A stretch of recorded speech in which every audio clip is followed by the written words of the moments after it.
નમસ્કાર વિદ્યાર્થી મિત્રો, સરસ્વતી ગ્રુપ ઓફ એજ્યુકેશન દ્વારા ચાલતા આ ઈ લર્નિંગ પ્રોગ્રામમાં હું બ્રિજેશ સાકણેચા આપ સૌનું હાર્દિક સ્વાગત કરું છું. આપણે ધોરણ 10 ની અંદર ચેપ્ટર નંબર 13 નો અભ્યાસ કરતા હતા કે જેનું નામ છે વિદ્યુત પ્રવાહની ચુંબકીય અસર, કે જેની અંદર આપણે કોઈ પણ ડિવાઇસ ની અંદર વિદ્યુત પ્રવાહ પસાર કરીએ તો ચુંબકીય ક્ષેત્રમાં શું ફેરફાર આવે, કેમ ચુંબકીય ક્ષેત્ર જનરેટ થાય, એની ચુંબકીય ક્ષેત્ર રેખાઓ કેવી છે એ સમજ્યા બાદ આપણે એના એપ્લિકેશનની વાત કરતા હતા કે આપણે એને બધું આપણે સમજે. ચાલો આપણે એને ઉપયોગમાં ક્યાં લઈ શકીએ તો કે આપણે સોલેનોઇડ ભણ્યા, ઇલેક્ટ્રોમેગ્નેટ ભણ્યા. હવે આપણે ત્યાર પછી બહુ જ આ ચેપ્ટરનો પરીક્ષાની દ્રષ્ટિએ જોવો તો એકદમ અગત્યનો ક્વેશ્ચન આપણે ભણવા જઈ રહ્યા છીએ કે જેનું નામ છે વિદ્યુત મોટર. અવારનવાર ક્વેશ્ચન પૂછાતો આ બોર્ડની અંદર છે કે જે છે વિદ્યુત મોટર. તમે જૂના બોર્ડના પેપર જુઓ તો 4 માર્કની અંદર 2 પ્રશ્ન, તો 2 માંથી કોઈ એક પ્રશ્ન તો હોય જ. એક જે છે વિદ્યુત મોટર, બીજું છે વિદ્યુત જનરેટર. સાવ ચવાઈ ગયેલા ક્વેશ્ચન, વારંવાર પૂછાતા ક્વેશ્ચન. તો આપણને ખબર હોય કે આ ક્વેશ્ચન બહુ જ આઈએમપી અને પૂછાય એવો જ છે, તો આપણે સારા માર્ક એટલે કે સારા ગુણ મેળવવા માટે આ પ્રશ્ન પાકો કરી જ નાખવો જોઈએ. ચાલો તો આપણે સ્ટાર્ટ કરીએ વિદ્યુત મોટર. ધડપડાટી બોલાવતા તો ચાલો, વિદ્યુત મોટર એટલે પહેલા તો શું, તો કે ભાઈ સિમ્પલ, સાવ કાઠિયાવાડી ભાષામાં આપણે કહીને તો મોટર તો કે આપણે રમકડામાં ઓલી તમે નાની એવી મોટર જોવો છો એ. ઓકે, આવી રીતે તમે બીજી ઘણી બધી જગ્યાએ મોટરનો ઉપયોગ તમે જોતા જશો. મોટર એટલે ઓલી મોટર નહીં, 4 વ્હીલ, એમાં પણ જો કે મોટરનો ઉપયોગ તો થાય જ છે. મોટર એટલે તમને તમારા માટે તમારી જિંદગીમાં કાંઈ નવું નામ નથી. વિદ્યુત મોટરનો તમે અવારનવાર ઉપયોગ કરતા હો, અવારનવાર. ઉદાહરણ પંખો, એની અંદર આટલું ક્લિયર થયું. ચાલો તો આપણે વિદ્યુત મોટર વિશે ભણીએ. તો કે જો વિદ્યુત મોટર એ ભ્રમણ કરતી એટલે આ ભદ્રમ ગુજરાતી નથી, તમારે એક એક શબ્દ સમજશો ને તો આ સાવ સહેલો ક્વેશ્ચન છે અને આપણા માટે 4 માર્ક તો રોકડા છે.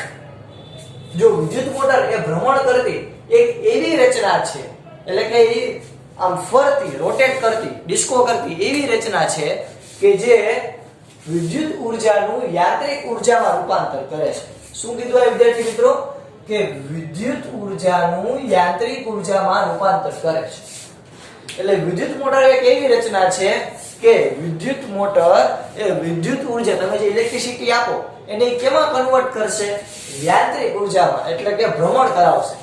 ફોર એક્ઝામ્પલ, પંખાને તમે સ્વિચ ચાલુ કરી એટલે તમે એને વિદ્યુત ઉર્જા આપી, ઇલેક્ટ્રિસિટી આપી, તો પંખો જે છે એ રોટેટ કરશે, ફરશે. તો એ ફટાફટ ફરશે એટલે આપણને હવા આવશે. આપણે એ તો જોતું હતું. ક્લિયર થયું? ઓકે, તમે તમારું જે લેપટોપ હશે, કોઈ પીસી હશે, તો એનું સીપીયુ હશે, તો એમાં તમે જુઓ તો પંખા આપેલા હશે. તો એ પંખાનો શું ઉપયોગ છે? તો કે ભાઈ જે આપણા કંઈ પણ વર્કને લીધે જે રેમ જે છે, જે પીસી જે છે, એનું જે આખું મધરબોર્ડ છે એ ગરમ થશે. તો ભાઈ ગરમ થાય તેને ઠંડુ રાખવા માટે તો કે વિદ્યુત મોટર કામ કરશે, ફટાફટ ફરશે એટલે ઠંડી જળવાઈ રહે. વાતાવરણમાંથી ઠંડી હવા લઈને આને આપશે, હાલે ભાઈ લે ઠંડી હવા લે, ટાઢોરે. ઓકે, તો વિદ્યુત મોટર પહેલા તો ક્લિયર થયું. વિદ્યુત મોટર એટલે શું? તો કે તમે એની વ્યાખ્યા આમ કહી શકો કે વિદ્યુત મોટર એ ભ્રમણ કરતી એટલે કે ડિસ્કો કરતી એવું તમારે લખવાનું નથી. વિદ્યુત મોટર એ ભ્રમણ કરતી એક એવી રચના છે કે જે વિદ્યુત ઉર્જાનું યાંત્રિક ઉર્જામાં રૂપાંતર કરે. એટલે કે તમે ઇલેક્ટ્રિસિટી આપો અને એ ફરે. આટલું ક્લિયર થયું? આમાં હું નવું. હવે એનો ઉપયોગ તો કે ભાઈ જૂનો ને જાણીતો બધી જગ્યાએ તમે ઉપયોગ, આમાંથી કાંઈ તમારા માટે નવું હશે નહીં.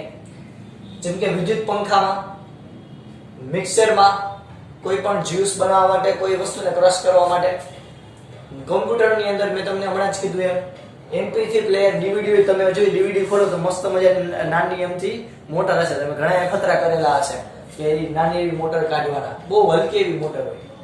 રેફ્રિજરેટરની અંદર, વોશિંગ મશીનની અંદર આખા રોટેટ કરવા માટે. તો આ બધી જગ્યાએ તમે વિદ્યુત મોટરનો ઉપયોગ જોવો જ છો. તો વિદ્યુત મોટર આ બધી જગ્યાએ કામ આવશે. 2 પોઈન્ટ ભણ્યા. પહેલું વિદ્યુત મોટર એ ભ્રમણ કરતી એવી રચના છે કે જે વિદ્યુત ઉર્જાનું યાંત્રિક ઉર્જામાં રૂપાંતર કરે. બીજો ઉપયોગ તો કે ભાઈ વિદ્યુત પંખામાં, મિક્સરમાં, કોમ્પ્યુટરમાં, MP3 player, refrigerator, washing machine વગેરે વગેરે. હજી તમને વધારે ઉપયોગ આવતો હોય તમે એ લખી શકો. ઓકે, વધારે યાદ ન આવે તો વગેરે કરી નાખવાનું મારી જેમ. ચાલો હવે આપણે એનો સિદ્ધાંત ભણીએ. હવેથી આપણો ક્વેશ્ચન મસ્ત ચાલુ થાય. આ બે તો તમને ખબર જ હતી. હવે સિદ્ધાંત એટલે કે એનો પ્રિન્સિપલ શું છે, એ કયા લો ઉપર, કયા નિયમ ઉપર, કઈ થિયરી ઉપર એ કામ કરે છે આપણે સમજીએ, જે તમે હમણાં જ ભણી ગયા છેલ્લા લેક્ચરમાં. બસ આ તાજે તાજો ગાણો છે. જ્યારે વિદ્યુત પ્રવાહ ધરાવતા લંબચોરસ બૂચડાને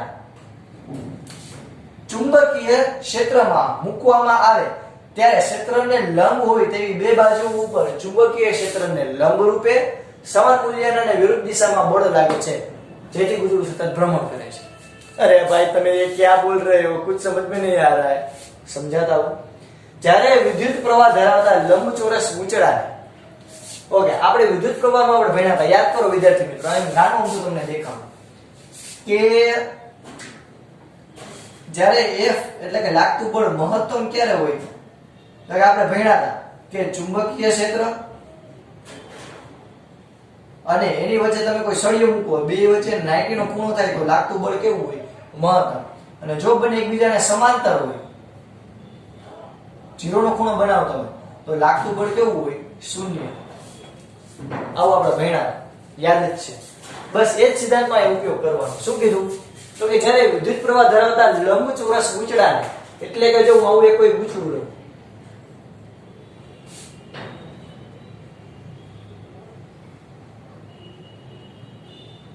આ વિદ્યુત પ્રવાહ ધરાવતો એટલે કે અહીંથી વિદ્યુત પ્રવાહ અંદર આવશે, આવ્યો આવ્યો આવ્યો આવ્યો, અહીંથી વયો એટલે અહીંથી અંદર આવ્યો, આ આખું પ્રદક્ષિણા કરીને વયો. તો આ વિદ્યુત પ્રવાહ ધારે લંબચોરસ બૂચડાને, અહીંયા બેટરી દર્શાવી દઉં. ભાઈ તમે કહો સાહેબ આ બેટરી નથી, એમને કેમ હાલે, ભૂત નથી. ઓકે, તો અહીંથી વિદ્યુત પ્રવાહ આવશે, અહીંથી વિદ્યુત પ્રવાહ જશે. તો લંબચોરસ બૂચડાને, વિદ્યુત પ્રવાહ ધરાવતા લંબચોરસ બૂચડાને ચુંબકીય ક્ષેત્રમાં, એટલે કે અહીંયા હું એક ચુંબકીય ક્ષેત્ર રાખું, અહીંયા A ને રાખું અને અહીંયા S રાખું. તો આ ચુંબકીય ક્ષેત્રની અંદર એવી રીતે મૂકવામાં આવે કે ચુંબકીય ક્ષેત્રમાં મૂકવામાં આવે ત્યારે ક્ષેત્રને લંબ હોય તેવી બે બાજુ. હવે જો ધ્યાનથી, તો કે આ ચુંબકીય ક્ષેત્ર અને આ લંબચોરસ બૂચડું બે એકબીજા સાથે કેટલાનો ખૂણો બનાવશે, 90. ફોર એક્ઝામ્પલ સમજો હું શું કહું, તો કે માની લો કે આ બાજુની દીવાલ જે છે એ N, આ બાજુની દીવાલ જે છે એ S. તો ચુંબકીય ક્ષેત્ર કઈ બાજુ આવશે, N થી S. ચુંબકીય ક્ષેત્ર જો આમ N થી S આવશે આમ. તો ચુંબકીય ક્ષેત્રની દિશા જે છે એ આવી રીતે છે. જો ચુંબકીય ક્ષેત્રની દિશા, જો મારો હાથ આવી રીતે આમ જાય, જો આનું ઢાંકણું જો આવી રીતે આમ, ચુંબકીય ક્ષેત્ર આમ છે N થી S. હવે તો કે જો આપણે લંબચોરસ બૂચડું રાખીએ, તો ફોર એક્ઝામ્પલ હું અહીંયા જો એક આ પાટિયું જે છે આવું એક લંબચોરસ બૂચડું થયું. આ લંબચોરસ આખું બૂચડું આપણે કહી શકીએ, આ લંબચોરસ બૂચડું થયું. તો આ લંબચોરસ બૂચડાની આવડી જે બાજુ જે છે, આ જે બાજુ એ જો આ ચુંબકીય ક્ષેત્ર અને આ બાજુ એકબીજા સાથે જો કેટલાનો ખૂણો બનાવે છે, જોવું જોઈએ ધ્યાનથી, કેટલાનો ખૂણો બનાવે છે, 90 નો. Very good. તો અહીંયા આપણે શું કહીશું, તો કે ચુંબકીય ક્ષેત્ર એ આ બૂચડા સાથે લંબ હોય તેવી બે બાજુ ઉપર ચુંબકીય ક્ષેત્ર લંબ રૂપે, કેવી રૂપે, લંબ રૂપે સમાન મૂલ્યના અને વિરુદ્ધ દિશાના બળ લગાડે છે. સમાન મૂલ્યના અને વિરુદ્ધ દિશાના બળ લગાડે છે કે જેથી બૂચડું સતત ભ્રમણ કરે છે. એટલે કે જો માની લો કે આ મારું બૂચડું છે, આમાં ઉપરની બાજુ લગાડું, આયા જો આ થી ઉપરની બાજુ બળ લગાડું, ઉદાહરણ તરીકે આ બાજુથી નીચેની બાજુ બળ લગાડું, તો બૂચડું કેમ ફરશે, આવી રીતે આમ ફરશે. આપણી આકૃતિ મુજબ હું માની લો કે નીચેની બાજુ બળ લગાડું અને આ તો અહીંયાથી ક્યાં જશે, ઉપરની બાજુ જશે, તો બૂચડું જો આમ ફેરવું. ઓકે, તો આ સતત પ્રોસેસ કેવી રહેશે, ચાલો. એટલે આપણો અહીં સિદ્ધાંત શું થયો, તો કે વિદ્યુત પ્રવાહ ધારિત લંબચોરસ બૂચડાને ચુંબકીય ક્ષેત્રના બે ધ્રુવો વચ્ચે એવી રીતે રાખવામાં આવે કે જેથી આ લંબચોરસ બૂચડાની બે બાજુ ચુંબકીય ક્ષેત્રને લંબ હોય. તો આ બંનેને એટલે કે ચુંબકીય ક્ષેત્ર અને વિદ્યુત પ્રવાહને લંબ રૂપે બળ લાગે છે કે જે આપણે ફેરાડેના ડાબા નિયમથી ભણી ગયા, એ બળ લાગે છે કે જે બળ સમાન મૂલ્યનું અને વિરુદ્ધ દિશાનું હશે કે જેથી બૂચડું સતત ભ્રમણ કરે છે. સિદ્ધાંત ક્લિયર થયો બધે? ઓકે, સમજાણું કે નહીં? ચાલો પેલા આકૃતિ બધે ફટાફટ દોરી લો. ચાલો 2 મિનિટનો ટાઈમ આપો જસ્ટ રેફરન્સ માટે.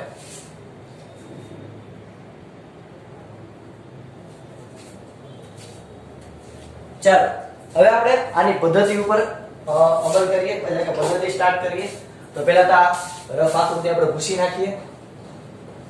ઓકે, 4 માર્કમાં ક્વેશ્ચન પૂછાય તમને વિદ્યાર્થી મિત્રો, તો તમારે સૌથી પહેલા ભૂલો ભલે બીજું બધું આ બધું લાઈનમાં લખવાનું અને પછી આકૃતિ દોરવાની અને પછી રચના લખવાની. આયા હું તમને સમજાવવા માટે પહેલા આકૃતિ નથી દોરેલી, નકર પહેલા તમારે વ્યાખ્યા લખવાની, પછી ઉપયોગ, પછી સિદ્ધાંત, પછી આકૃતિ અને પછી છેલ્લે રચના. ક્લિયર થયું? ચાલો આપણે સ્ટાર્ટ કરીએ. તો કે વિદ્યુત મોટરમાં અવાહક આવરણ ધરાવતું લંબચોરસ ગૂંચળું ABCD આવેલું હોય છે. તો જો પહેલા તો આપણે આ ગૂંચળું દોરી મસ્ત મજાનું. તો કે જો આ મારું લંબચોરસ ગૂંચળું. જો કેમ દોરવાનું યાદ રાખજો. જો હું સ્ટેપ બાય સ્ટેપ કરાવું. પહેલા સીધી લીટી દોરવાની, પછી અહીંયાથી એક આમ આડી લીટી દોરવાની. કેવી દોરવાની? એક આમ આડી લીટી. આ જ આડી લીટી જે છે ફૂટપટ્ટીથી તમારે આને સમાંતર અહીંયા બીજી લીટી દોરો. આ બંનેની લંબાઈ કેવી હોવી જોઈએ? સરખી. ઓકે, મારા એક બોડી છે એટલે થોડીક એક્યુરેસી ન રહી, પણ તમે કરી શકો. ચાલો આખું એક આ લંબચોરસ ગૂંચળું થઈ ગયું. ચલો મને અણી કરી નાખો. ઓકે, આ લંબચોરસ પહેલા તો ગૂંચળું થઈ ગયું. હવે આના બે છેડા કેવા રાખીએ આપણે? ખુલ્લા. તો જ આને ગૂંચળું કહી શકે કે જ્યારે એક જગ્યાએથી વિદ્યુત પ્રવાહ આવતો હોય અને એક જગ્યાએથી વિદ્યુત પ્રવાહ જતો હોય. ઓકે, લંબચોરસ ગૂંચળું. તો વિદ્યુત મોટરમાં અવાહક આવરણ એટલે તો કે આ તાંબાનું જે તાર હોય એ તાંબાના તારની ઉપર નાનું એવું પ્લાસ્ટિકનું પડ લગાવ્યું, એટલે એને કહેવાય અવાહક આવરણ ધરાવતું લંબચોરસ ગૂંચળું, જેને આપણે નામ આપી A, B, C અને D આવેલું હોય છે. પેલી રચના ક્લિયર થઈ, પેલો પોઈન્ટ ક્લિયર થયો કે વિદ્યુત મોટરમાં અવાહક આવરણ ધરાવતું તાંબાના તારનું ગૂંચળું લંબચોરસ ગૂંચળું ABCD આવેલું હોય છે. કાઈ નવીન? પછી આ ગૂંચળાને બે કાયમી ચુંબક વચ્ચે એવી રીતે રાખવામાં આવે છે કે જેથી તેની બે બાજુઓ AB અને CD એ ચુંબકીય ક્ષેત્રને લંબ રહે. તો આપણે આ કાયમી ચુંબક જે છે એને કેવી રીતે રાખી શકશું? તો કે જો આવી રીતે. જો કેમ દોરવાના ચુંબક? તો કે હજી આને સમાંતર એક આમ લાઈન દોરવાની.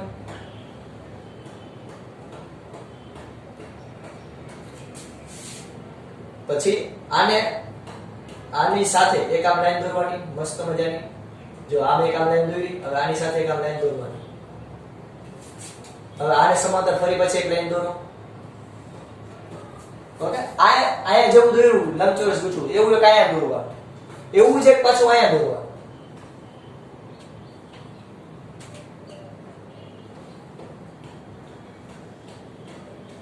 મારે જગ્યાની કમી, બાકી તમે દોરી શકશો. પછી તો કે જો આયા આવી રીતે આમ કરવાનું.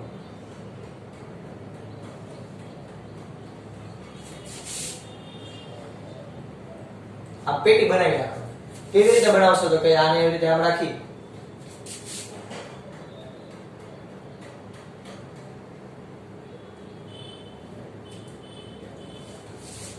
તો આને હું નામ આપું N, આને હું નામ આપું S. આને લખી શકો. આને હું નામ આપું N અને આને હું નામ આપું S. પણ તમે ક્યારે યાદ રાખજો, આને પૂરું ન દર્શાવો. આને કેવી રીતે? કહેજો આમ દર્શાવો. શું કામ? કારણ કે આ ચુંબક હશે, એ ચુંબક આગળ તો જતું રહે છે. કોઈ ચુંબકના કેટલા છેડા હોય? બે છેડા હોય, N અને S. એમાંથી એક N છેડો અહીંયા રાખ્યો, અહીંયા કેવો રાખ્યો? S છેડો. તો આ S છેડો આમ આગળ કન્ટિન્યુ જતો હશે અને અહીંયા N આવતું હશે અને અહીંયા આવતું હશે S. આટલું ક્લિયર થયું? ચાલો હવે આગળ. તો કે જો આ ગૂંચળાને બે કાયમી ચુંબકો વચ્ચે એવી રીતે રાખવામાં આવે છે, આ બે કાયમી ચુંબક એની વચ્ચે એવી રીતે રાખ્યા કે જેથી બે બાજુ આ AB અને CD બે ચુંબકીય ક્ષેત્રને કેવી રહી ગઈ? સમાંતર. ચુંબકીય ક્ષેત્રને લંબ, માફ કરશો, લંબ. હવે તો ગૂંચળાને બે છેડાને આ કહેવાય જો ગુચડાના બે છેડાને સ્પ્લિટ રિંગ PQ સાથે જોડવામાં આવે છે તો આ ગુચડાને સ્પ્લિટ રિંગ. હવે સ્પ્લિટ રિંગ શું છે તો કહેજો સમજો કે આ જે ગુચડું જે છે, આ જે ગુચડું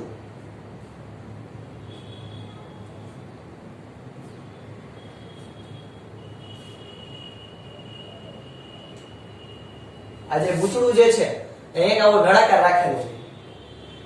આ જે નળાકાર જે છે એની ઉપર એક આવી રિંગ રાખેલી હોય. જો આવી એક રિંગ, જો કેમ દોરવાની સમજજો. પહેલા આવી રીતે આ બે પડ બનાવવાના, પછી આ પડને આવી રીતે આમ લંબાવી અને આમ ગુચડાની આમ રિંગ તૈયાર કરવાની. હવે તો કે અહીંયા એક ચોરસ દોરો, તો પહેલા રિંગ બની ગઈ. ચાલો આની માથે એક રિંગ બની ગઈ. હવે અહીંયા એક આમ ચોરસ દોરવાનું, તો આ ચોરસને સમાંતર બીજું ચોરસ દોરવાનું. પ્રેક્ટિસ કરશો એટલે આવડી જશે, કઈ મૂંઝાવાની જરૂર નથી.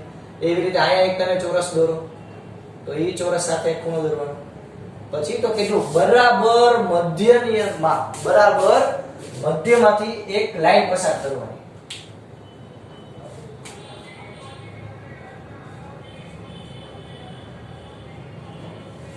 બરાબર મધ્યમાંથી મેં એક લાઈન પસાર કરી.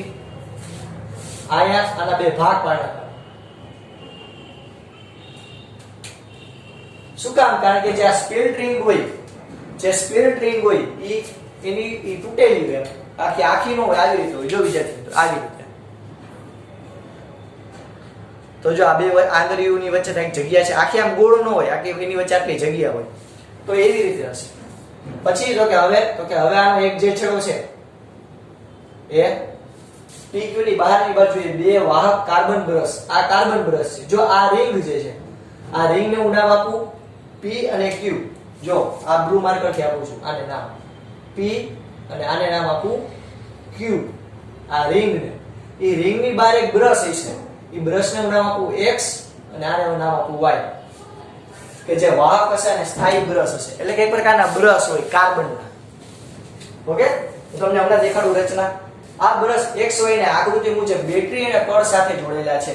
હવે એને આપણે આકૃતિ એટલે કે આપણે દોરી આકૃતિ કહેવાય આપણી, તો એની સાથે જો આવી રીતે આમ જોડેલા છે બેટરી અને આ એક કળ. આનું કળ કે કહો, અથવા તો તમે આ સ્વિચને આમે દર્શાવી શકો. એ ખોટું પડે નહીં, પ્લસ માઇનસ. ઓકે, તો આ થઈ આપણા મોટરની રચના. પહેલા તો રચના થઈ, આકૃતિમાં હજી એડિટિંગ કરવાનું છે, જે હજી બાકી છે. પહેલા રચના સમજી. હજી એકવાર વિદ્યુત મોટરમાં અવાહક આવરણ ધરાવતું લંબચોરસ ગુચડું ABCD લીધું. આ ABCD લંબચોરસ ગુચડું છે એને બે કાયમી ચુંબક વચ્ચે એવી રીતે રાખ્યું કે આ AB અને CD ભુજા એટલે કે બાજુ છે એ એને કેવી રીતે લંબ રીતે. પછી તો કે આ ગુચડાના બે છેડાને સ્પ્લિટ રિંગ P અને Q, એટલે કે આ બે જે રિંગ દેખાય સ્પ્લિટ રિંગ P અને Q રાખેલી હોય છે. રેડી? અને એની સાથે P અને Q સ્પ્લિટ રિંગ સાથે X અને Y કાર્બન બ્રશ જોડેલા હોય છે. કાર્બન બ્રશ એટલે કે આપણી જે પેન્સિલનો જે તમે ગ્રેફાઇટ જોવો છો એવું એક બ્રશ આવે કે જે સતત ફરતું હોય. તમે આપણે સિલાઈ મશીનનો જે સંચો હોય એમાં એવા કાર્બન બ્રશ જોવા મળે. ઓકે, તો કાર્બન બ્રશ. પછી તો કે આ PQ ની બહારની બાજુએ બે સ્થાયી અને વાહક કાર્બન બ્રશ X અને Y જોડેલા છે. આ X અને Y ની સાથે આપણે બેટરી અને કળ જોડેલું છે. તો પહેલા વિદ્યુત મોટરની રચના સમજાણી. ઓકે, આજના લેક્ચરમાં પહેલા આપણે કેટલું ભણ્યા તો કે મોટરનો સિદ્ધાંત, ઉપયોગ, એની પહેલા તો એનું વિદ્યુત મોટર શું છે, એનો ઉપયોગ, એનો સિદ્ધાંત, એની રચના અને એની આકૃતિ. આટલી આકૃતિ પહેલા બધાને દોરતા આવડે. ઓકે, આપણે હજી નેક્સ્ટ લેક્ચરમાં હજી તૈયારી કરશું. તો આજે જેટલું મેં કર્યું એટલું તમારે કેટલી વાર લખવાનું? 2 વાર, એકવાર પાકી બુકમાં ને એકવાર રફ બુકમાં. ઓકે, અહીંયા સુધી રાખીએ. જય ભારત, જય હિન્દ.